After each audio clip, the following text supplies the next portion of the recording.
Do you ever feel like you might have some kind of trauma that's stuck in your body, or that you've been through talk therapy and it hasn't quite cleared something out for you, or it hasn't fully resolved it? Or do you feel like there's some relationship that you have with your own body that feels like it is inhibiting you or keeping you stuck, or that you notice there's performance blocks that happen to you from time to time? Or are you just unhappy with the way that you feel within yourself? Do you feel dissociated or like you can't perform at your best level?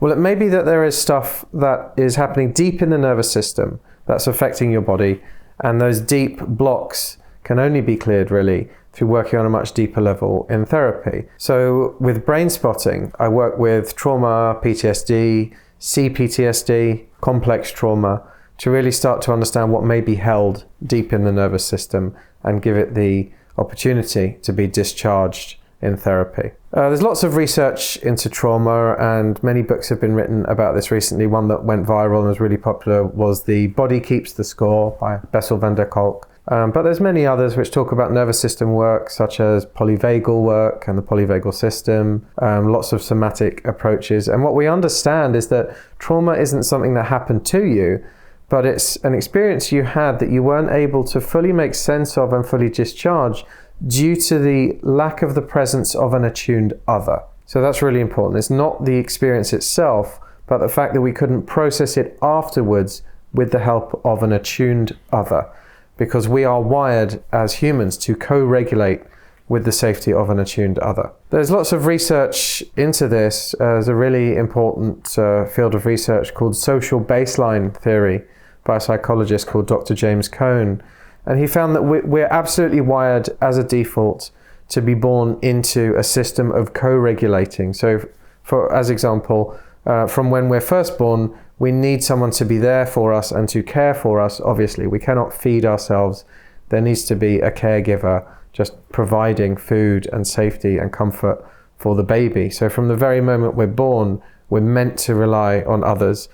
And social baseline theory showed that that manifests in a very real and literal way in the nervous system, that we upregulate, our brain lights up and goes into crisis mode when we feel socially disconnected, or that we don't have the presence of attuned others around us, if we don't have somebody safe to process life experiences with. So in that research, he found that we will literally experience the world differently. Our perception will literally change according to how connected we feel. So, for example, if you're going to hike up a mountain, you will literally see it as steeper if you're doing it by yourself than if you're doing it with a close friend. If you're doing it together, it will feel more achievable. So if we think about making our way through life, day to day, the daily challenges of life, if we feel lonely and disconnected and we're struggling, just daily life will feel more arduous. It'll be more difficult to get out of bed, more difficult to function than if we feel safely connected. So it may be that through the safe connection of the therapeutic relationship and through that attunement in therapy, we can start to do some really deep healing and trauma work from perhaps developmental stages where we got stuck or had to suppress or repress, compartmentalize certain experiences. That's what happens with trauma, is it's encapsulated in the nervous system and in the body. Experiences that we couldn't process fully because we couldn't complete the loop of the experience. Essentially what a panic attack is it's a loop desperately trying to complete itself, desperately trying to discharge from the body and to get out. But we've conditioned ourselves and we've been taught that we can't discharge this energy and that we don't know how to release it. If you look at animals, if you look at videos of animals online, they discharge by shaking it out, by releasing the energy, by movement. Animals that are outside on fireworks night, for example, you can see these videos where they've heard the fireworks, seen all the lights, heard all the bangs and the explosions, and been terrified, and the next day they're kind of shuddering and jittering and having a release of all of that energy.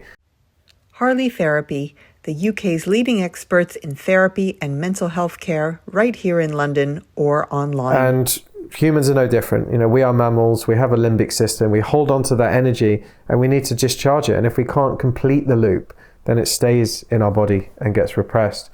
And that can stay there sometimes for decades, and it doesn't disappear if we don't discharge it, but it builds up and it kind of calcifies and it starts to impact the psyche in all sorts of ways. We may enact it, we may notice that we have mood swings or that we become explosive or feel dysregulated. We may continue to try to repress it and then project it unknowingly in other ways.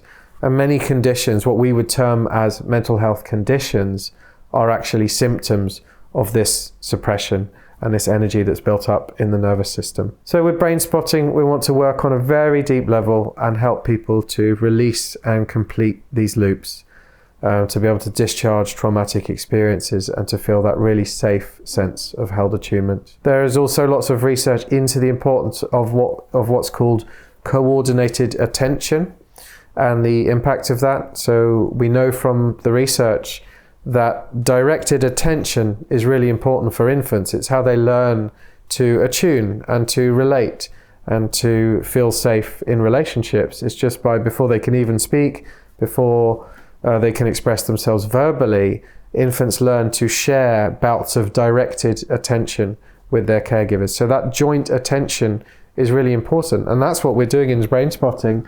When I hold up a pointer or when I notice where a client's eyes are taking them, we are sharing these bouts of joint directed attention, exactly as infants do. When an infant points at an object or points at a sheep and says "Baba" or laughs at something in the room, and the parent is able to share that and laugh with them and notice the same eye spot, there's a real sense of relating in that moment. There's a real sense of attunement. That's how we learn as humans to share experiences, is through that shared attention.